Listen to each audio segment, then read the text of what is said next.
ಎಲ್ರಿಗೂ ನಮಸ್ಕಾರ. ಸಲ್ಮೆಲು welcome to anchor Teertha Polali YouTube channel.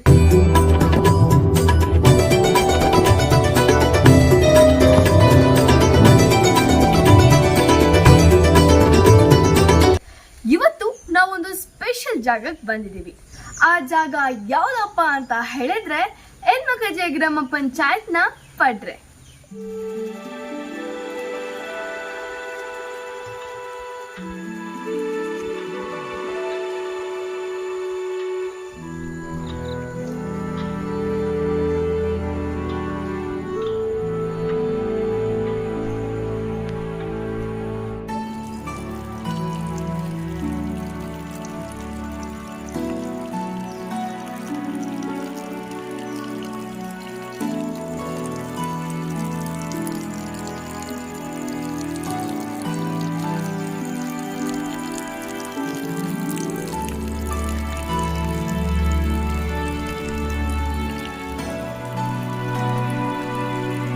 ನಿಜ ಹೇಳ್ಬೇಕು ಅಂದ್ರೆ ಪಡ್ರೆ ಒಂದು ಸ್ಪೆಷಲ್ ಜಾಗ. ಯಾಕಂದ್ರೆ ಇಲ್ಲಿ ಈ ಊರಲ್ಲಿ ಒಂದು ವಿಶೇಷತೆ ಇದೆ. ಸಾಮಾನ್ಯವಾಗಿ ನಾವೆಲ್ಲರೂ ಕುಡಿಯುವ ನೀರಿಗಾಗಿ ಕೆರೆ, ಕಟ್ಟೆ, ಬಾವಿಗಳನ್ನ ಆಶ್ರಯಿಸಿರ್ತೀವಿ. ಆದ್ರೆ ಈ ಪಡ್ರೆ ಜನ ಹಾಗಲ್ಲ. ಅವರು ನೀರಿಗಾಗಿ ಆಶ್ರಯಿಸಿರೋದು ಸುರಂಗಗಳನ್ನ.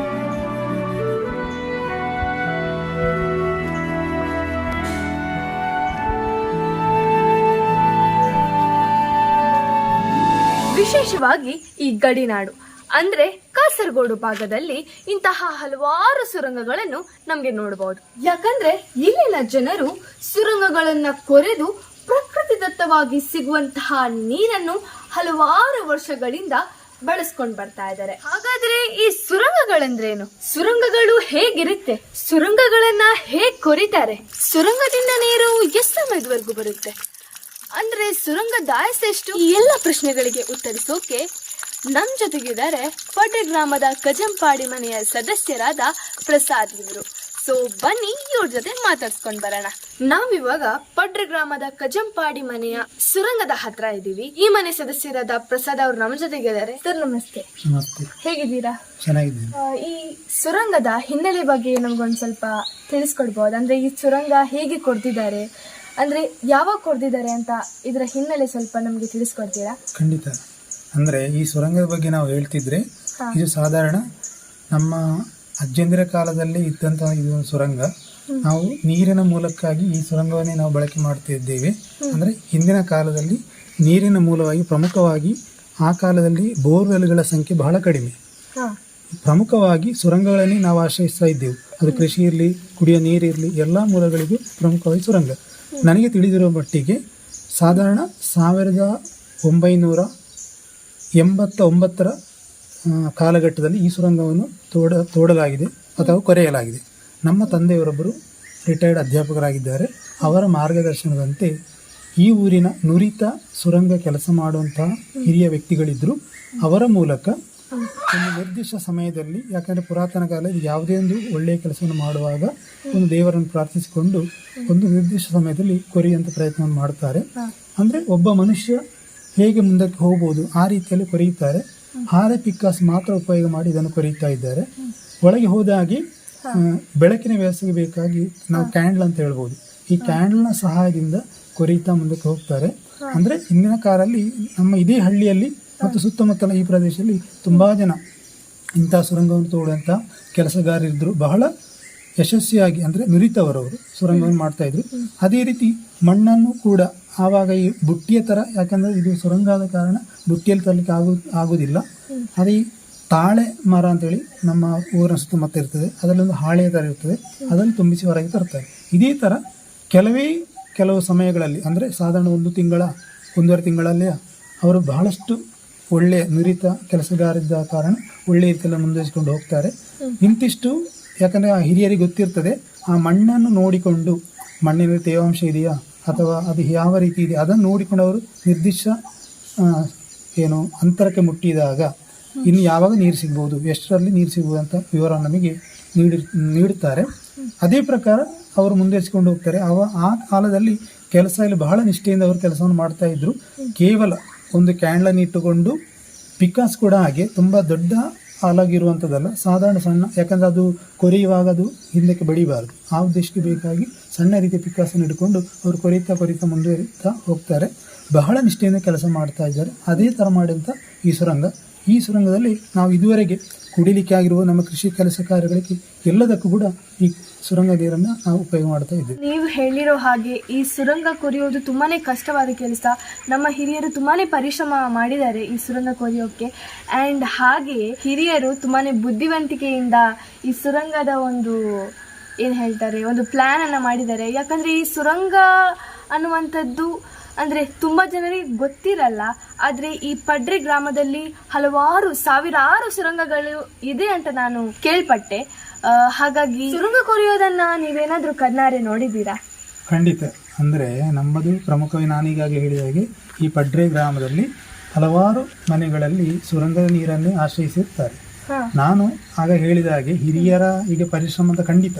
ಯಾಕಂದ್ರೆ ನಾನು ಇವತ್ತು ಕೂಡ ಒಂದು ನೀರಿನ ಮೂಲವಾಗಿ ನಾನು ತುಂಬ ಇಷ್ಟಪಡೋದು ಒಂದು ಬಾವಿ ಮತ್ತು ಸುರಂಗ. ಯಾಕಂತ ಹೇಳಿದ್ರೆ ಬೋರ್ವೆಲ್ ಅಂತ ಹೇಳಿದ್ರೆ ಅದು ಈಗಿನ ಕಾಲದ್ದಾಯಿತು. ಖಂಡಿತ ಅದರಲ್ಲಿ ಕೆಲವೊಂದು ತೊಂದರೆಗಳಿವೆ. ಆದರೆ ನಾನು ಇವತ್ತು ಕೂಡ ಇಷ್ಟಪಡೋದು ನೀರಿನ ಮೂಲವಾಗಿ ಸುರಂಗ ಮತ್ತು ಬಾವಿಗಳನ್ನು. ಅಂದರೆ ನೀನಿಲ್ಲಿ ಕೇಳಿದ ಪ್ರಕಾರ ಈ ಪರಿಶ್ರಮದ ಬಗ್ಗೆ ಹಿರಿಯರ ಬಗ್ಗೆ ನನಗೆ ತುಂಬ ಅಭಿಮಾನ ಇದೆ. ಯಾಕಂತ ಹೇಳಿದರೆ ಆ ಕಾಲಘಟ್ಟಗಳಲ್ಲಿ ಅವರಲ್ಲಿ ಯಾವುದೇ ಮೋಸ ವಂಚನೆಗಳಿಲ್ಲ. ಬಹಳ ಪ್ರಾಮಾಣಿಕವಾಗಿ ಪರಿಶ್ರಮದಾಯಕವಾಗಿ ಕೆಲಸವನ್ನು ಮಾಡ್ತಾ ಇದ್ದಾರೆ. ನಾನು ನೋಡಿದ ಪ್ರಕಾರ ನಾನು 6ನೇ ಕ್ಲಾಸಲ್ಲಿ ಬಹುಶಃ 11-12ನೇ ವಯಸ್ಸಿನಲ್ಲಿ ನಾನು ಕೂಡ ಈ ಸುರಂಗ ಒಳಗೆ ಹೋಗಿ ಮಣ್ಣನ್ನು ತಗೊಂಡು ಬಂದಿದ್ದೇನೆ. ನನಗೆ ಗೊತ್ತಿದೆ ಈ ಪ್ರದೇಶದಲ್ಲಿ ಮಣ್ಣನ್ನು ರಾಶಿ ಹಾಕಿದ್ದೇವೆ ಆವಾಗ. ಯಾಕಂತ ಹೇಳಿದರೆ ಅವರು ಕೆಲಸ ಮಾಡೋರು ನಮ್ಮ ಪರಿಚಯದವರು, ಊರಿನವರು. ಆದ ಕಾರಣ ಅವರು ಕೊರೀತಾ ಇರುವಾಗ ಒಂದು ಮಕ್ಕಳಾಟಿಕೆಯಾಗಿ ಮಣ್ಣನ್ನು ತಗೊಂಡು ಸುರಂಗದ ಒಳಗೆ ಹೋಗಿದ್ದೀರಾ? ಖಂಡಿತ ನಾನು ಹೋಗಿದ್ದೇನೆ. ಅದೆಷ್ಟು ಅಂದರೆ ಆಳ ಇದೆ? ಆಳ ಅಂತ ಹೇಳಿದ್ರೆ ಅದು ಈ ನೆಲಕ್ಕೆ ಸಮತಲವಾಗಿ ಕೊರೆಯುವಂಥದ್ದು. ಅದು ದೂರ, ಅದು ಹಿಂದಿನ ಕಾಲದಲ್ಲಿ ಕೋಲು ಲೆಕ್ಕದಲ್ಲಿ ಅಂತ ಲೆಕ್ಕ ಮಾಡ್ತಾರೆ. ಈಗ ನಾವು ಮೀಟರ್ ಅದೆಲ್ಲ ಈಗಿನ ಲೆಕ್ಕ. ಬಹಳ ಹಿಂದಿನ ಕಾಲದಲ್ಲಿ ಅಂದರೆ ಇಷ್ಟು 1 ಕೋಲು 2 ಕೋಲು ಅಂತೇಳಿ ಕೋಲು ಲೆಕ್ಕದಲ್ಲಿ ಹಿರಿಯರು ಲೆಕ್ಕ ಹಾಕುವಂಥದ್ದು. ಮತ್ತು ಈ ಕೊರಿಯೋರು ಕೆಲಸದಾಳುಗಳು. ಅಂದರೆ ಎಷ್ಟು? ಇದು ಸಾಧಾರಣ ನನ್ನ ಪ್ರಕಾರ ಒಂದು 40ರಿಂದ 50 ಕೋಲು ತನಕ ಉದ್ದಕ್ಕೆ ಹೋಗಿರ್ತದೆ. ಅಲ್ಲಿ ಒಂದು ಹೊಂಡ ಮಾಡಿದ್ದೇವೆ. ಆ ಹೊಂಡದಲ್ಲಿ ನೀರು ಇವಾಗಲೂ ಇದೆ. ಮಳೆಗಾಲದಲ್ಲಿ ನೀರೇನಾಗ್ತಂದರೆ ಅದು ಕೊರತೆಯ ರೂಪದಲ್ಲಿ ಹೊರಗೆ ಬರ್ತದೆ. ಹೊರಗೆ ಬಂದು ಈ ಥರ ಹೊರಗೆ ಹೋಗ್ತಾ ಇರ್ತದೆ. ಹಾಗಾದ್ರೆ 40 ಕೋಲ್ ಅಂತ ಹೇಳಿದ್ದೀರಾ. ಈಗಿನ ಕಾಲದಲ್ಲಿ ಅಂದ್ರೆ ಕಿಲೋಮೀಟರ್ ಅಂದ್ರೆ ನೋಡ್ತಾರೆ. ಮೀಟರ್ನ ಲೆಕ್ಕದಲ್ಲಿ ಎಷ್ಟು ಮೀಟರ್ ಇರ್ಬೋದು? ಅದು ಸಾಧಾರಣವಾಗಿ ಒಂದು 40ರಿಂದ 50 ಮೀಟರ್ ಅಂತ ಹೇಳ್ಬೋದು. ಅಷ್ಟು ಅದು ಒಳಗೆ ಹೋಗಿರ್ತದೆ. ಓಕೆ. ಅಂದ್ರೆ ಸುರಂಗದಿಂದ ಬಂದ ನೀರು ಎಷ್ಟು ಸಮಯ ಬಾಳಿಕೆ ಅಂದ್ರೆ ನೀವು ಬಳಸ್ತೀರಾ? ಎಷ್ಟು ಸಮಯ ಬರುತ್ತೆ ಅದು? ಅದಂದ್ರೆ ಇಲ್ಲಿ ಹಳ್ಳಿ ಪ್ರದೇಶದಲ್ಲಿ ಅದರ ಒಂದು ಪ್ರಾಮುಖ್ಯತೆ ಏನಂತ ಹೇಳಿದ್ರೆ, ಒಮ್ಮೆ ನಾವು ಸುರಂಗದಲ್ಲಿ ನೀರು ಸಿಕ್ಕಿದ್ರೆ ಅದು ಜೀವನ ಪರ್ಯಂತ ಅದ್ರಲ್ಲಿ ನೀರು ಬರ್ತಾ ಇರ್ತದೆ. ಕೆಲವೊಮ್ಮೆ ಅಪರೂಪಕ್ಕೆ ಏನಾಗ್ತದೆ ಅಂತ ಹೇಳಿದ್ರೆ, ನಮ್ಮ ಬೇಸಿಗೆ ಕಾಲ ಅಂತ ನಾವು ಹೇಳ್ತೇವಲ್ಲ, ಈ ಏಪ್ರಿಲ್ ಮತ್ತು ಮೇ ತಿಂಗಳಲ್ಲಿ ನೀರಿನ ಪ್ರಮಾಣ ಕಡಿಮೆ ಇರ್ತದೆ. ಅಂದರೆ ಹರಿವಿಕೆಯ ಪ್ರಮಾಣ ನೀರಿರ್ತದೆ. ಫಾರ್ ಎಕ್ಸಾಂಪಲ್ ಈಗ ನಾವು ಇದರಲ್ಲೇ ನೀರು ಕುಡಿಯೋದಕ್ಕಾಗಿರ್ಬೋದು, ಕೃಷಿ ಕಾರ್ಯಗಳಿಗೆ ಇದನ್ನೇ ಬಳಕೆ ಮಾಡ್ತೇವೆ. ಮಳೆಗಾಲದಲ್ಲಿ ನೀರಿನ ಹರಿವಿಕೆ ಜಾಸ್ತಿ ಇರ್ತದೆ. ಕ್ರಮೇಣ ಏಪ್ರಿಲ್ ಮೇ ಆಗುವಾಗ ಸ್ವಲ್ಪ ನೀರಿನ ಹರಿವಿಕೆ ಕಡಿಮೆ ಇರ್ತದೆ. ಬಾಕಿ ಎಲ್ಲ ಸಮಯಕ್ಕೂ ಅದರಲ್ಲಿ ನೀರು ಬರ್ತಾ ಇರ್ತದೆ. ಸರ್, ಸಾಮಾನ್ಯವಾಗಿ ಈ ಗಡಿ ಭಾಗ ಅಂದರೆ ಕಾಸರಗೋಡು ಭಾಗದಲ್ಲಿ ಈ ಸುರಂಗಗಳೆಲ್ಲ ಸಾಕಷ್ಟು ಕಂಡು ಬರುತ್ತೆ. ಇದಕ್ಕೆಲ್ಲ ಕಾರಣ ಏನಾಗಿರ್ಬೋದು? ಅಂದರೆ ಇವಾಗ ನೀನು ಹೇಳಿದ ಹಾಗೆ ಇದು ಕಾಸರಗೋಡು ಕರ್ನಾಟಕ ಗಡಿ ಪ್ರದೇಶ. ಇಲ್ಲಿ ಹಲವಾರು ಸುರಂಗಗಳನ್ನು ನಾವು ಕಾಣ್ಬೋದು. ಅದಕ್ಕೆ ಪ್ರಮುಖವಾಗಿ ನಾವು ಕಾರಣ ಹೇಳ್ತಿದ್ರೆ, ಒಂದನೇದಾಗಿ ಇಲ್ಲಿನ ಮಣ್ಣಿನ ಫಲವತ್ತತೆ ಅಂತ ಹೇಳ್ಬೋದು. ಇನ್ನೊಂದು ಕಾರಣ ಏನಂದರೆ ಇಲ್ಲಿ ಗುಡ್ಡ ಪ್ರದೇಶಗಳು ಹೆಚ್ಚು ಕಂಡು ಬರ್ತವೆ. ನಾವು ಸುರಂಗವನ್ನು ತೋಡಬೇಕಾದ್ರೆ ಅಲ್ಲಿ ಗುಡ್ಡ ಪ್ರದೇಶ ಬೇಕು. ಇನ್ನೊಂದು ಏನಂದರೆ ಅದು ಮಣ್ಣು ಗಟ್ಟಿಮುಟ್ಟಾಗಿರಬೇಕು. ಸಾಧಾರಣ ಮೆತ್ತಗಿರುವಂಥ ಮಣ್ಣು ಇರುವಂಥ ಪ್ರದೇಶಗಳು ಸುರಂಗವನ್ನು ತೋಡಲಿಕ್ಕೆ ಅಸಾಧ್ಯ.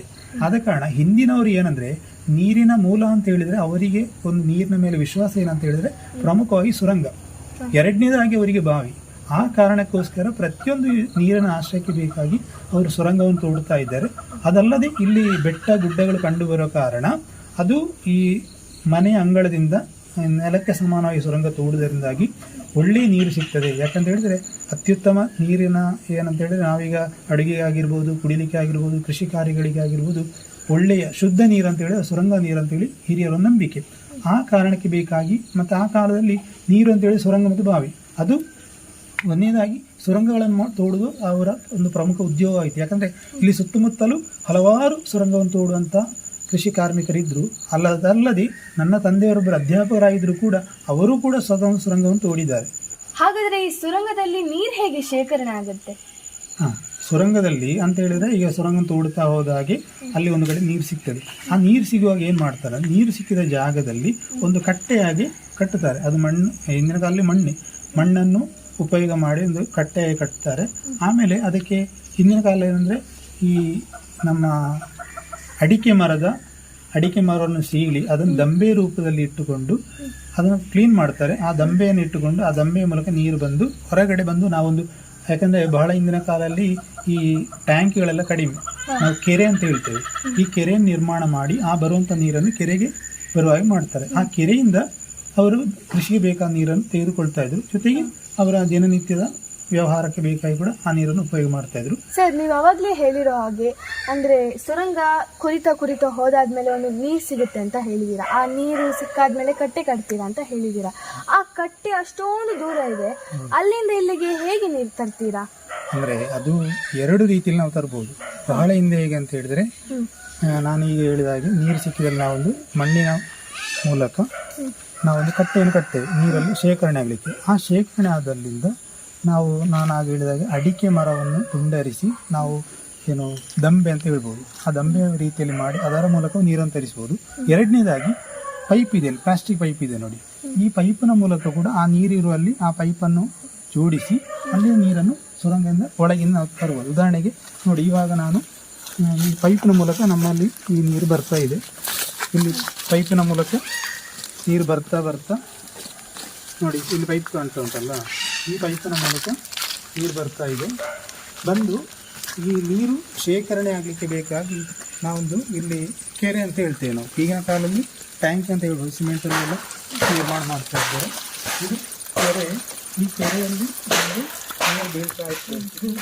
ಅಲ್ಲಿಂದ ನಿರಂತರವಾಗಿ ಬರ್ತಾ ಇರ್ತದೆ, ಪೈಪಿನ ಮೂಲಕ ನೀರು ಬರ್ತಾ ಇರ್ತದೆ.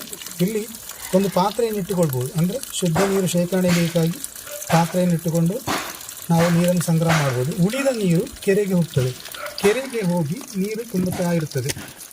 ಈ ಕೆರೆಯಲ್ಲಿರುವಂಥ ನೀರನ್ನು ಕೃಷಿ ಕಾರ್ಯಗಳಿಗೆ ಆಗಿರ್ಬೋದು, ಇನ್ನಿತರ ಕಾರ್ಯಗಳಿಗೆ ನಾವು ಉಪಯೋಗ ಮಾಡ್ಬೋದು. ಅಂದರೆ ಕೆರೆಯಲ್ಲಿ ಅಡಿಭಾಗದಲ್ಲಿ ಕೂಡ ಒಂದು ಪೈಪ್ ಇದೆ, ಅದೇ ರೀತಿ ಮೇಲ್ಭಾಗದಲ್ಲಿ ಕೂಡ ಪೈಪ್ ಇದೆ. ಅಂದರೆ ನಮ್ಮ ಅನುಕೂಲಕ್ಕೆ ಬೇಕಾದ ಎರಡೇ ರೀತಿಯ ಪೈಪ್ಗಳನ್ನು ಇಟ್ಟುಕೊಳ್ಬೋದು. ಆ ಅಡಿಭಾಗದ ಪೈಪ್ ಯಾಕೆ ಅಂತ ಹೇಳಿದರೆ, ಕೆರೆಯನ್ನು 2 ವರ್ಷಕ್ಕೆ 4 ವರ್ಷಕ್ಕೆ ಒಮ್ಮೆ ನಾವು ಕ್ಲೀನ್ ಮಾಡ್ತೇವೆ. ಆ ಕ್ಲೀನ್ ಮಾಡುವಾಗ ನೀರನ್ನು ಸಂಪೂರ್ಣವಾಗಿ ತೆಗೆಯುತ್ತಿರುವಂಥ ವ್ಯವಸ್ಥೆ. ಇನ್ನೊಂದು ವ್ಯವಸ್ಥೆ ಏನಂತ ಹೇಳಿದರೆ, ಕೆರೆಯಲ್ಲಿರುವಂಥ ನೀರನ್ನು ಕೃಷಿ ಕಾರ್ಯಗಳು ಉಪಯೋಗ ಮಾಡುವಾಗ ಮೇಲ್ಭಾಗದಲ್ಲಿರುವಂಥ ಪೈಪಿನ ಮೂಲಕ ನಾವು ನೀರನ್ನು ಹೊರಗೆ ಪೈಪಿನ ಮೂಲಕ ತಗೊಂಡು ಹೋಗ್ತೇವೆ. ಆ ಮೂಲಕ ಇತ್ತೀಚಿನ ದಿನಗಳಲ್ಲಿ ಏನಂದರೆ ಹೆಚ್ಚಾಗಿ ನಾವು ಈ ಸುರಂಗದಿಂದ ಪೈಪಿನ ಮೂಲಕವೇ ನೀರನ್ನು ಹೊರಗೆ ನಾವು ತರ್ತೇವೆ, ತನ್ನ ಕೆರೆಗೆ ಬಿಡ್ತೇವೆ. ಕೆರೆಯಿಂದ ಶೇಖರಣೆ ಮಾಡಿ ಕೃಷಿ ಕಾರ್ಯಗಳಿಗೆ ನಾವು ಉಪಯೋಗ ಮಾಡ್ತಾ ಇದ್ದೇವೆ.